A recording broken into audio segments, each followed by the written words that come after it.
ಬರೋಬ್ಬರಿ 10 ಕೋಟಿ ಖರ್ಚು ಕಳಪೆ ಡಿವೈಡರ್ ಕಾಮಗಾರಿ. ಬೀದಿ ದೀಪಗಳಿಲ್ಲ, ಹೆಸರಿಗಷ್ಟೇ ಚರಂಡಿ, ಅವೈಜ್ಞಾನಿಕ ಡಿವೈಡರ್. ತೆರವಿಗೆ ಮಸ್ಕಿ ಜನರ ಆಗ್ರಹ. ಕಳಪೆ ಡಿವೈಡರ್ 10 ಕೋಟಿ ವೇಸ್ಟ್. ಈ ಒಂದು ಡಿವೈಡರ್ ಕಾಮಗಾರಿ ನೋಡಿದ್ರೆ ಅದೆಲ್ಲ ಲೂಟಿ ಆಗಿದೆ ಅಂತ ಹೇಳಿ ನನಗೆ ಅನಿಸುತ್ತೆ. ಮಸ್ಕಿಯ ಒಂದು ಅವಿಜ್ಞಾನಿಕವಾಗಿರ್ತಕ್ಕಂಥ ಈ ಕಾಮಗಾರಿ ಬಗ್ಗೆ ಪುನರ್ ಪರಿಶೀಲನೆ ಮಾಡಿ ಜನರಿಗೆ ಸುಗಮ ಸಂಚಾರಕ್ಕೆ ಅನುಕೂಲ ಮಾಡಿಕೊಡ್ಬೇಕು. ಜನರು ಸಾವಾತಂದ್ರೆ ಯಾರ ಕಾರಣ? ಇವತ್ತು NH ಅಧಿಕಾರಿಗಳ ಕಾರಣನ ಏನು ಗುತ್ತಿಗೆದಾರನ ಕಾರಣ?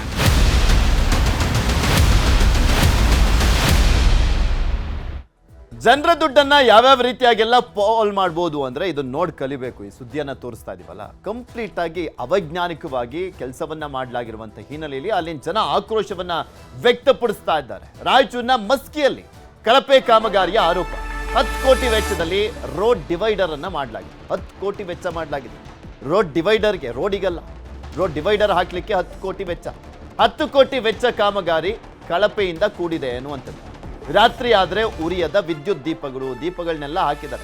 ಹೆಸರಿಗಿದೆ ದೀಪಗಳು, ಲೈಟ್ ಇದಾವೆ, ಆದ್ರೆ ಉರಿಯಲ್ಲ, ಕಿತ್ತು ಹಾಳಾಗೋಗಿದಾವೆ ಬ್ಯಾರಿಕೇಡ್ಗಳು. ಡಿವೈಡರ್ ಹೆಸರಿಗೆ ಮಾತ್ರ ಇರುವಂಥದ್ದು. ಡಿವೈಡರ್ ಅಕ್ಕಪಕ್ಕ ಚರಂಡಿ ಕೂಡ ಮಾಡಿದ್ದಾರೆ. ಕಳಪೆ ಕಾಮಗಾರಿ. ಡಿವೈಡರ್ ಪಕ್ಕದ ಚರಂಡಿಯಲ್ಲಿ ನೀರು ಕೂಡ ಹರಿಯಲ್ಲ.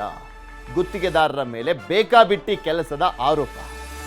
ಅರ್ಧದಷ್ಟು ಹಣ ಖರ್ಚಾಗಿಲ್ಲ ಎಂಬ ಆರೋಪವನ್ನು ಮಾಡಲಾಗ್ತಾ ಇದೆ. ಯಾಕೆಂದ್ರೆ ಆ ಕಾಮಗಾರಿಯನ್ನು ನೋಡುವಂತ ಸಂದರ್ಭದಲ್ಲಿ ಗೊತ್ತಾಗುತ್ತೆ ಅರ್ಧದಷ್ಟು ದುಡ್ಡನ್ನು ಕೂಡ ಖರ್ಚು ಮಾಡಿಲ್ಲ.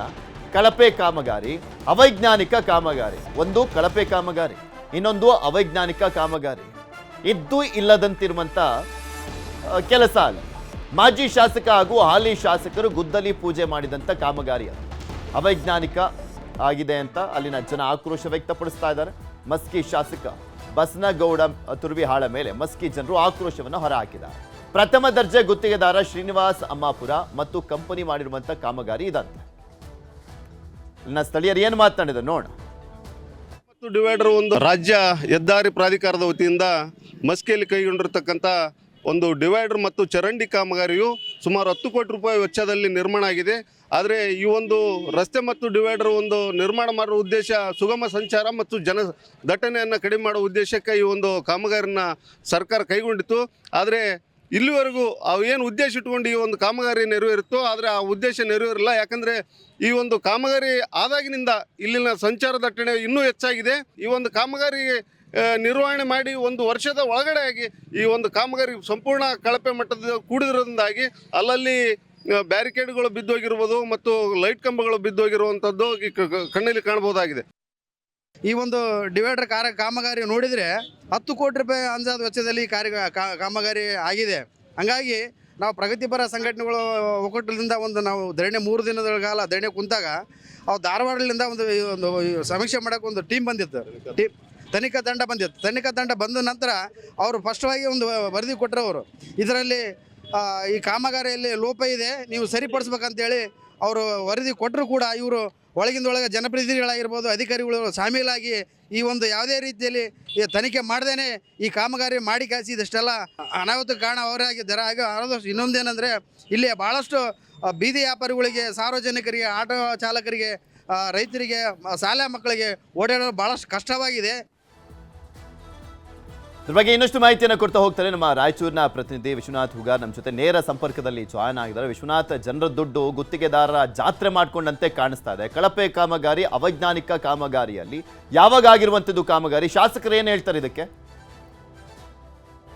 ಪೃಥ್ವಿ, ಕಳೆದ ಒಂದು ವರ್ಷದ ಹಿಂದೆ ರಾಯಚೂರು ಜಿಲ್ಲೆಯ ನೂತನ ಮಸ್ಕಿ ತಾಲೂಕು ಅಂತ ಏನು ಘೋಷಣೆ ಮಾಡಿದ್ದಾರೆ. ಆ ಮಸ್ಕಿ ತಾಲೂಕಿನ ಪಟ್ಟಣದ ಬಸ್ ನಿಲ್ದಾಣದ ಅಂದ್ರೆ ನಗರದ ಜನಮಧ್ಯದಲ್ಲಿ ಜನನಿಬಿಡ ಪ್ರದೇಶದಲ್ಲಿ ನಿರ್ಮಾಣ ಮಾಡಿರ್ತಕ್ಕಂಥ ಒಂದು ಕಾಮಗಾರಿ ಇದು. ಇಲ್ಲಿ ಪೃಥ್ವಿ, ಕಲ್ಯಾಣ ಕರ್ನಾಟಕ ಭಾಗದಲ್ಲಿ ಮುಖ್ಯವಾಗಿ ಗಮನಿಸಬೇಕಾದಂಥದ್ದು ಏನು ಅಂತ ಹೇಳಿದ್ರೆ, ಇಲ್ಲಿರ್ತಕ್ಕಂತಹ ಪ್ರಥಮ ದರ್ಜೆ ಗುತ್ತಿಗೆದಾರರು ಏನಿದ್ದಾರೆ, ಕಲ್ಯಾಣ ಕರ್ನಾಟಕ ಭಾಗಕ್ಕೆ ಬಿಡುಗಡೆಯಾಗ್ತಕ್ಕಂತಹ ಕೋಟ್ಯಾನುಕೋಟಿ ಅನುದಾನವನ್ನ ಈ ರೀತಿಯಾಗಿ ಕಳಪೆ ಕಾಮಗಾರಿಗಳನ್ನ ಮಾಡುವುದರ ಮುಖಾಂತರ ಕೋಟಿ ಲೂಟಿ ಹೊಡೆದು ಇವತ್ತು ಬೆಂಗಳೂರಂತಹ ರಾಜಧಾನಿಗಳಲ್ಲಿ ದೊಡ್ಡ ದೊಡ್ಡ ಮಾಲ್ಗಳನ್ನ ಕಟ್ಟಿಸಿ, ದೊಡ್ಡ ದೊಡ್ಡ ಲಾಡ್ಜ್ಗಳನ್ನ ಕಟ್ಟಿಸಿ ಇವತ್ತು ಐಷಾರಾಮಿ ಜೀವನ ಮಾಡ್ತಕ್ಕಂಥದ್ದು ಇವತ್ತು ಇಲ್ಲಿ ಗೋಚರವಾಗ್ತಾ ಇದೆ. ನೋಡಿ, ಇವತ್ತು ಶ್ರೀನಿವಾಸ್ ಅಮ್ಮಾಪುರ ಎನ್ನುವಂತಹ ಓರ್ವ ಪ್ರಥಮ ದರ್ಜೆ ಗುತ್ತಿಗೆದಾರ ಮಸ್ಕಿ ತಾಲೂಕಿನಲ್ಲಿ, ಮಸ್ಕಿ ಪಟ್ಟಣದಲ್ಲಿ 10 ಕೋಟಿ ರೂಪಾಯಿ ವೆಚ್ಚದ ಡಿವೈಡರ್ ಕಾಮಗಾರಿಯನ್ನ ಮಾಡ್ತಾರೆ. ಆ ಕಾಮಗಾರಿ ಹೇಗಿದೆ ಅಂತ ಹೇಳಿದ್ರೆ, ಸಾರ್ವಜನಿಕರೇ ಆರೋಪ ಮಾಡುವ ಪ್ರಕಾರ ಒಂದು ವರ್ಷ ಆಗಿಲ್ಲ ಕಾಮಗಾರಿ ಮಾಡಿ, ಇಡೀ ಸಂಪೂರ್ಣ ಕಾಮಗಾರಿ ಮುಗಿಸಿ ಬಿಲ್ ಅನ್ನು ಕೂಡ ಅವರು ಸ್ಯಾಂಕ್ಷನ್ ಮಾಡ್ಕೊಂಡಿದ್ದಾರೆ. ಈಗ ಮಸ್ಕಿ ತಾಲೂಕಿನ ಮಸ್ಕಿ ವಿಧಾನಸಭಾ ಕ್ಷೇತ್ರದ ಹಾಲಿ ಶಾಸಕರಾಗಿರ್ತಕ್ಕಂತಹ ಆರ್ ಬಸನಿಗೌಡ ತುರುಯಾಳ್ ಅವರಾಗಿರ್ಲಿ, ಮಾಜಿ ಶಾಸಕರಾಗಿರ್ತಕ್ಕಂತಹ ಪ್ರತಾಪ್ ಗೌಡರು ಇಬ್ಬರು ಕೂಡ ಗುದ್ದಲಿ ಪೂಜೆಯನ್ನ ಮಾಡಿರ್ತಕ್ಕಂಥ ಕಾಮಗಾರಿ ಪೃಥ್ವಿ ಇದು. ಆದ್ರೆ ಕಾಮಗಾರಿ ಮಾಡ್ತಕ್ಕಂಥ ಸಂದರ್ಭದಲ್ಲಿ ಇವರು ಕಳಪೆಯಾಗಿ ಮಾಡ್ತಾ ಇದ್ದಾರೋ ಅಥವಾ ಉತ್ತಮ ಗುಣಮಟ್ಟದಿಂದ ಮಾಡ್ತಾ ಇದ್ದಾರೋ ಎನ್ನುವಂತಹ ಒಂದು ನೋಡ್ತಕ್ಕಂತಹ ವ್ಯವಧಾನತೆ ಮತ್ತು ಆ ಒಂದು ಇದು ಏನಪ್ಪಾ ಅಂದ್ರೆ ಆ ಶಾಸಕರಿಗೆ ಇರ್ಬೇಕಾಗಿತ್ತು. ಆದ್ರೆ ಇಲ್ಲಿ ದುರದೃಷ್ಟವಶಾತ್ ಏನಾಗಿದೆ ಅಂತ ಹೇಳಿದ್ರೆ, ಅಧಿಕಾರಿಗಳು ಮತ್ತೆ ಗುತ್ತಿಗೆದಾರರು ಶಾಮೀಲಾಗಿ ಕಳಪೆ ಕಾಮಗಾರಿ ಮಾಡೋದು ಒಂದು ಕಡೆ ಹೇಳಿದ್ರೆ, ಜನಪ್ರತಿನಿಧಿಗಳು ಎನಿಸ್ಕೊಂಡಂತವರ ನಿರ್ಲಕ್ಷ್ಯನೂ ಕೂಡ ಇಲ್ಲಿ ಈ ರೀತಿಯಾದಂತಹ ಅವಾಂತರಕ್ಕೆ ಕಾರಣ ಆಗಿದೆ. ಜನರ ಸುಗಮ ಸಂಚಾರಕ್ಕೆ ಅನುಕೂಲವಾಗಬೇಕಾದಂತಹ ಒಂದು ಮಸ್ಕಿಯ ಡಿವೈಡರ್ ಕಾಮಗಾರಿ ಇವತ್ತು ಜನರಿಗೆ ನಿತ್ಯ ನರಕ ಯಾತನೆಯನ್ನ ನೀಡ್ತಾ ಇದೆ. ಹೇಗೆ ಅಂತ ಹೇಳಿದ್ರೆ ನೋಡಿ, ಕಾಮಗಾರಿಯನ್ನ ಮಾಡಿದರೆ ಚರಂಡಿಯಲ್ಲಿ ಒಂದು ಹನಿ ನೀರು ಕೂಡ ಹರಿಯೋದಿಲ್ಲ. ಮಳೆ ಬಂದ್ರೆ ಸಾಕು, ಅಥವಾ ಮೇಲಿಂದ ನೀರು ಬಂದ್ರೆ ರಸ್ತೆ ಇವತ್ತು ನೀರು ನಿಲ್ತದೆ.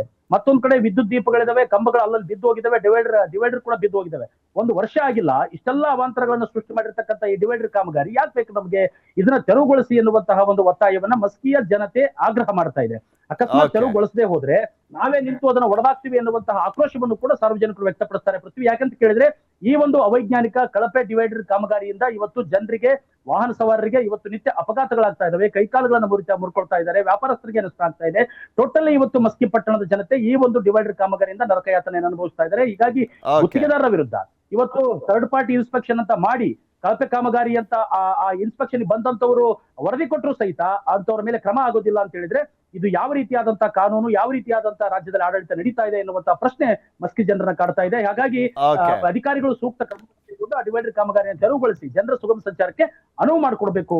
ಓಕೆ, ಧನ್ಯವಾದ ವಿಶ್ವನಾಥ್ ನಿಮ್ಮೆಲ್ಲ ಮಾಹಿತಿಗಾಗಿ.